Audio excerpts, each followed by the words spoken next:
प्रदेश के 5 राज्यों में चुनाव का सीजन है और सत्ता के सिंहासन पर कौन बैठेगा या सबसे पहले कौन इस पर विराजमान होगा, ये बहुत बड़ा और सबसे बड़ा सवाल है। इसलिए आज हम सिंहासन 32 ही लेकर आए हैं।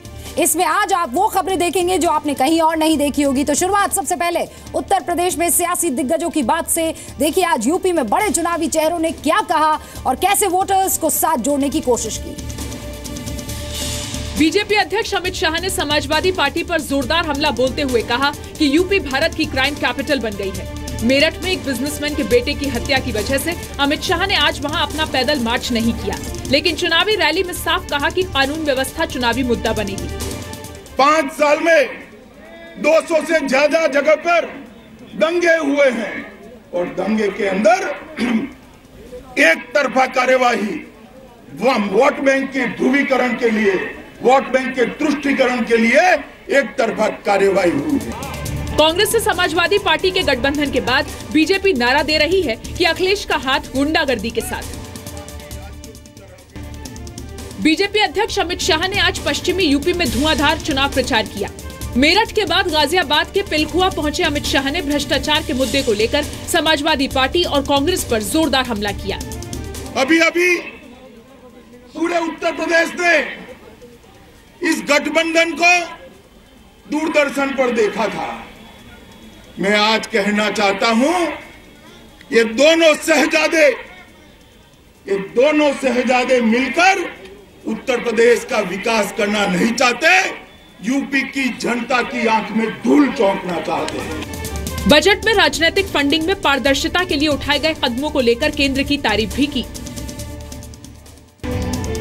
यूपी के आगरा में आज मुख्यमंत्री अखिलेश यादव और कांग्रेस उपाध्यक्ष राहुल गांधी ने एक बार फिर एक साथ रोड शो किया।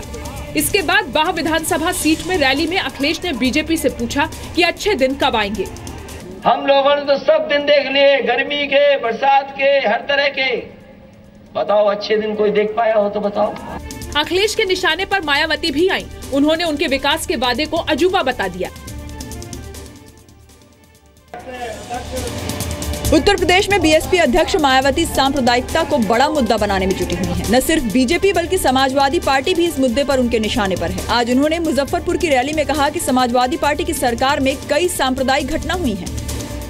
इस सरकार के चलते या मुजफ्फरनगर सहित प्रदेश में लगभग 500 और भी छोटे बड़े सांप्रदायिक दंगे व तनाव आदि की भयानक वारदातें हुई। दादरी की अति दर्दनाक घटना घटी।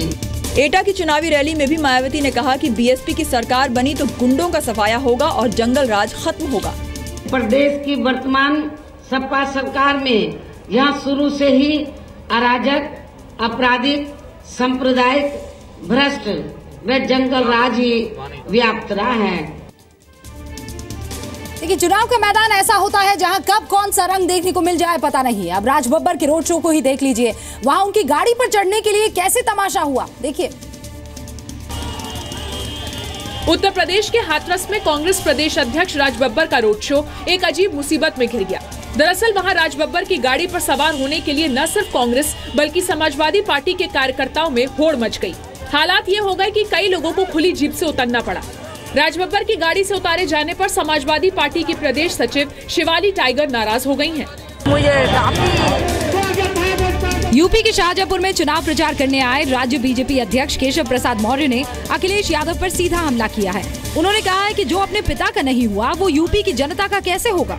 अपने बाप को भी नहीं छोड़ा, अपनी पार्टी को भी नहीं छोड़ा, आप पे जनता का भरोसा उड़ गया है। आप मुख्यमंत्री बनोगे तो शायद उत्तर प्रदेश का किसी की जमीन, किसी का मकान, किसी की दुकान कुछ नहीं बच पाएगा, गुंडागर्दी बढ़ेगी। केशव प्रसाद मौर्य के मुताबिक कांग्रेस से गठबंधन के बाद साइकिल पंक्चर ही नहीं बल्कि टूट भी जाएगी। यूपी बीजेपी अध्यक्ष केशव प्रसाद मौर्य ने आज दावा किया कि प्रदेश में पार्टी 300 से ज्यादा सीटें जीतेगी। जी मीडिया से बातचीत में मौर्य ने कहा कि यूपी में एक ही नारा चल रहा है, अखिलेश राहुल तुम संघर्ष करो, हम मोदी जी के साथ हैं। उत्तर प्रदेश की जनता ने सपा और कांग्रेस गठबंधन की हवा बहुत पहले निकाल दी। उत्तर प्रदेश के चुनावों में इस साल नेता बहुओं का दमखम खूब दिखने को मिल रहा है। यूपी के हाथरस में सादाबाद सीट पर आरएलडी प्रमुख चौधरी अजीत सिंह की बहू चारू चौधरी ने रोड शो किया। खुली जीप में आई चारू चौधरी ने सादाबाद के गांव में जाकर लोगों से पार्टी प्रत्याशी डॉक्टर अनिल चौधरी के लिए वोट मांगे। आरएलडी के छोटे चौधरी यानी जयंत चौधरी ने ऐलान किया है कि बीजेपी से किसी सूरत में उनकी पार्टी का गठबंधन नहीं होगा। जयंत चौधरी कहते हैं कि यूपी बीजेपी अध्यक्ष केशव प्रसाद मौर्य उनके घर आए तो भी बात नहीं बनेगी। ये तय है कि बीजेपी के साथ हम नहीं जा सकते। केशव प्रसाद मौर्य जिन्होंने बयान दिया था कि अगर गठजोड़ रालोद करना चाहे हमें स्वीकार नहीं, राष्ट्रीय लोकदल बीजेपी में मर्ज कर सकती है। केशव प्रसाद मौर्य चौधरी अजीत सिंह से घर पे मिलने भी आएंगे तब भी हम उनके साथ गठजोड़ नहीं कर सकते। आरएलडी को समाजवादी पार्टी और कांग्रेस गठबंधन में जगह नहीं मिल सकी, लेकिन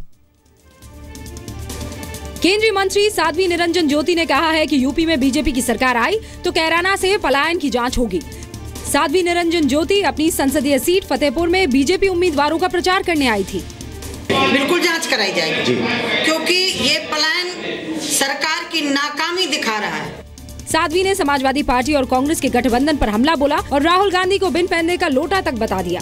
साध्वी के निशाने पर मायावती भी आई। उन्होंने कहा कि मायावती की सरकार के दौरान 40 दंगे हुए थे।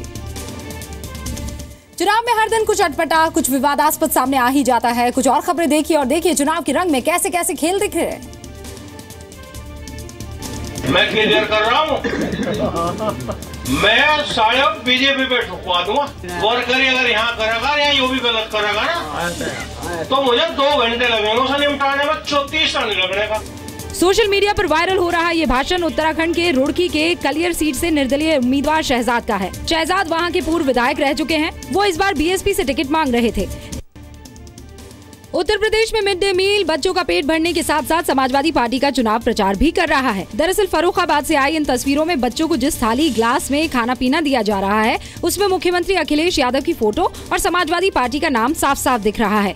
ये चुनाव आचार संहिता का उल्लंघन है, लेकिन स्कूल मैनेजमेंट कह रहा है कि वो क्या करे। जो स्टिकर थे वो साफ करा दिए हैं। अब गिलास जो है उनके प्लास्टिक के गिलास, डिस्पोजल गिलास में दूध पिलवाते हैं। ऐसे में अतिरिक्त व्यय पड़ रहा है, खर्चा पड़ रहा है, दिक्कत सामने आ ही रही है। यूपी में मिड डे मील के लिए 1.25 लाख से ज्यादा थालियां बांटी गई थी। नाम पढ़कर कंफ्यूज मत हो जाइएगा, ये समाजवादी पार्टी का नहीं बल्कि ये बैनर है नवीन समाजवादी पार्टी का। इस पार्टी ने पूरे उत्तर प्रदेश में 70 उम्मीदवार खड़े कर रखे हैं। इसी तरह यूपी के चुनाव में बहुजन आवाम पार्टी यानी बीएपी भी अपने प्रत्याशी उतार रही है। बीएपी के बैनर पर अंबेडकर के साथ साथ बीएसपी संस्थापक कांशीराम की तस्वीर भी है। लोहिया जी का विचार था कि जनप्रतिनिधि को कभी भी मकान और तनख्वाह नहीं लेनी चाहिए। ठीक उल्टा है, दूना चौगुना हो गया है। इसी सिद्धांत को समाजवादी पार्टी के अलावा नवीन समाजवादी दल जो गठन हुआ है उसका यही सिद्धांत है। पार्टी का नाम मतदान को ले तो पार्टी का नाम है और पार्टी का अपनी विशेषता है, अपनी विचारधारा है। जब मतदाता इस चीज़ को जानते हैं, हमारी विचारधारा को जानते हैं तो हमारी ओर आकर्षित होते हैं। चुनाव के जानकार ऐसी पार्टियों को बड़ी पार्टियों की क्लोनिंग नाम दे रहे हैं। नवीन समाजवादी पार्टी, बहुजन आवाम पार्टी जैसे 27 दल यूपी में चुनावी मैदान में हैं। यूपी बीजेपी के अध्यक्ष केशव प्रसाद मौर्य ने अपनी विरासत डीजे वाले पप्पू को सौंपी है। सूबे में 5 साल पहले हुए विधानसभा चुनाव में केशव मौर्य कौशाम्बी की जिस सिराथू सीट से विधायक चुने गए थे, वहां उन्होंने इस बार सियासत की दुनिया में अनजान चेहरे को पार्टी का उम्मीदवार बनाया है। आपको यकीन होगा कि उत्तराखंड के सीएम हरीश रावत इन दिनों सोशल मीडिया पर बाहुबली अवतार में है। बीजेपी इस वीडियो से काफी खफा है। उत्तराखंड में और क्या चुनावी हलचल है, देखिए।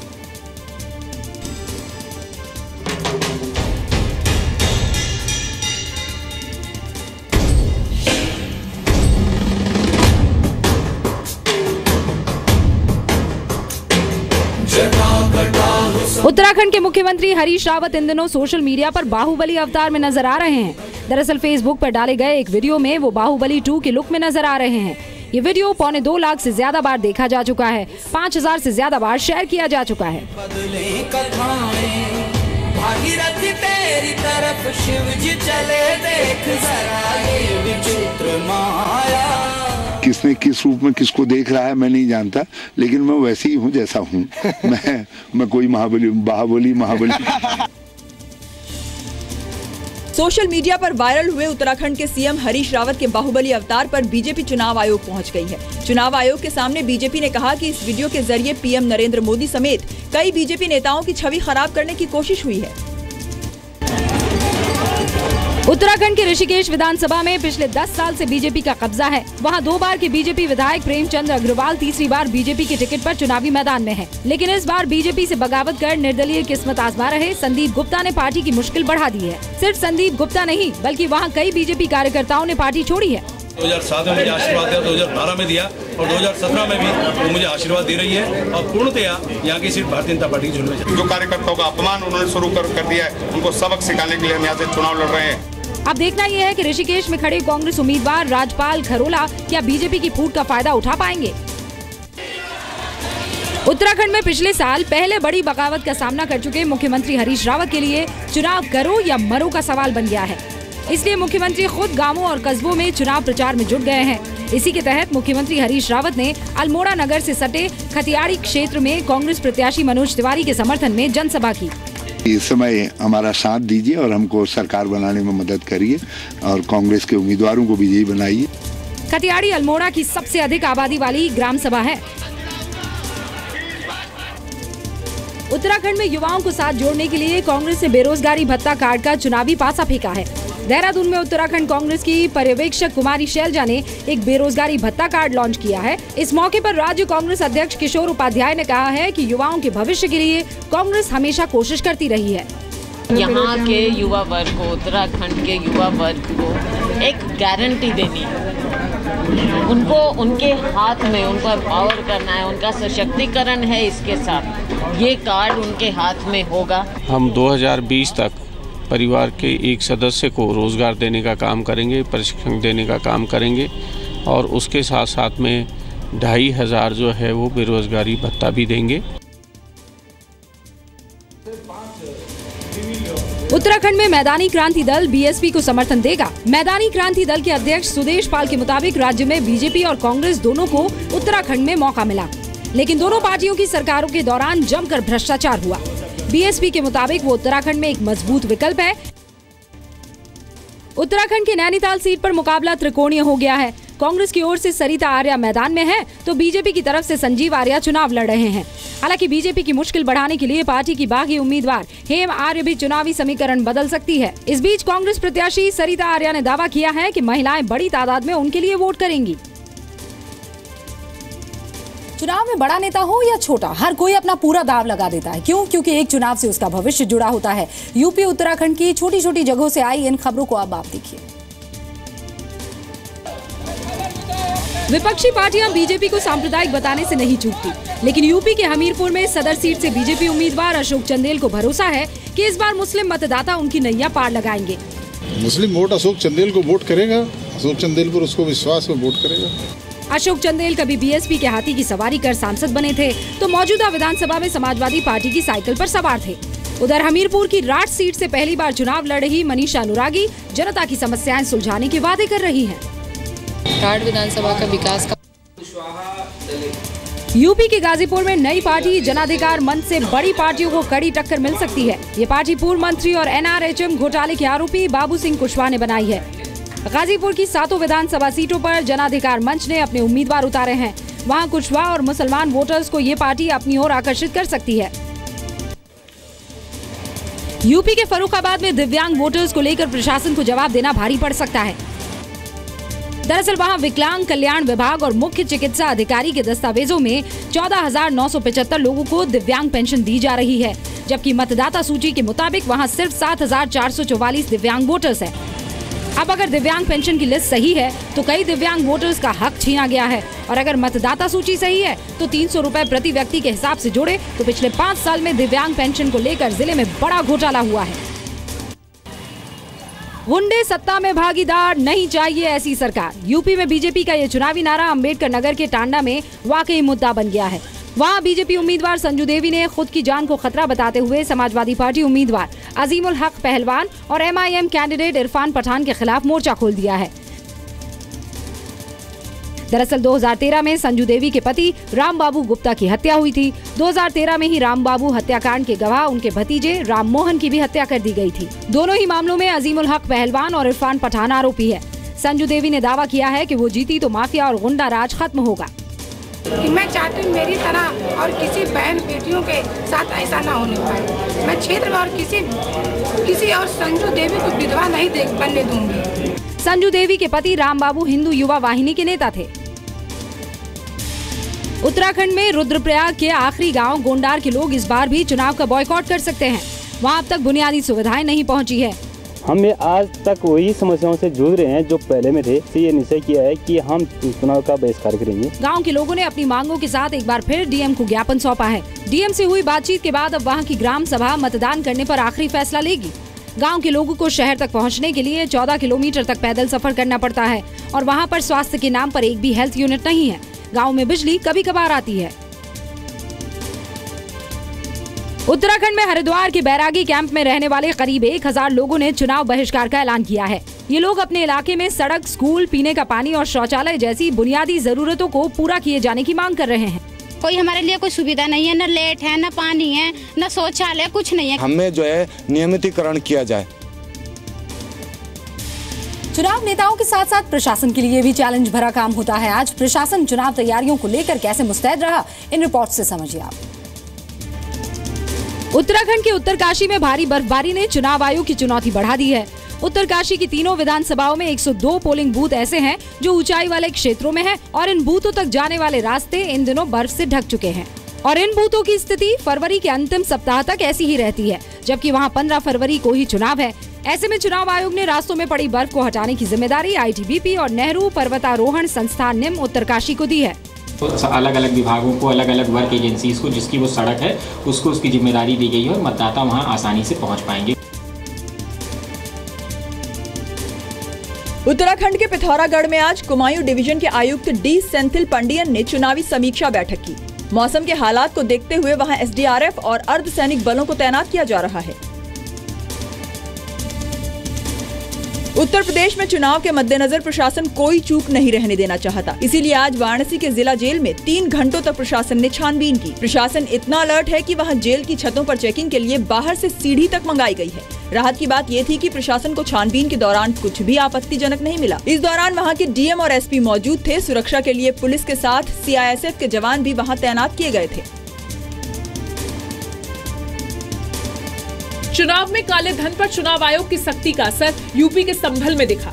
वहां पंजाब नेशनल बैंक के कैश वैन से 94 लाख रुपए जब्त कर लिए गए। दरअसल बैंक कर्मी चेकिंग के दौरान पैसों को लेकर दस्तावेज नहीं दिखा सके। इसके बाद प्रशासन के सामने बैंक कर्मियों की एक दलील नहीं चली।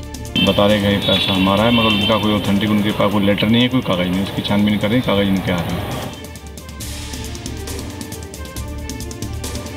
यूपी के सीतापुर में चुनाव से पहले अवैध तौर पर चल रही असलहा फैक्ट्री का भंडाफोड़ हुआ है। पुलिस ने सीतापुर के मोहाली इलाके में फैक्ट्री चलाने वाले गिरोह के 2 सदस्यों को गिरफ्तार किया है। पुलिस के मुताबिक फैक्ट्री में बने अवैध हथियारों का इस्तेमाल विधानसभा चुनाव के दौरान हो सकता था। संयुक्त रूप से मोहाली क्षेत्र में एक अवैध शस्त्र फैक्ट्री पकड़ी गई है, जिसमें 2 अभियुक्त गिरफ्तार हुए हैं। अभियुक्तों के पास से 12 बोर बंदूक SPBL 2, 315 बोर तमंचा 2, 12 बोर की एक गद्दी बरामद हुई। तो सियासत 32 में ये 32 बहुत इंपॉर्टेंट खबरें आप तक पहुंचानी जरूरी थी। कल से इस लिटमस टेस्ट की शुरुआत हो जाएगी कि सियासत पर कौन काबिज होगा और 7 बजे से नॉन स्टॉप कवरेज जी न्यूज पर जारी रहेगी, चाहे वो पंजाब का इलेक्शन हो या गोवा का।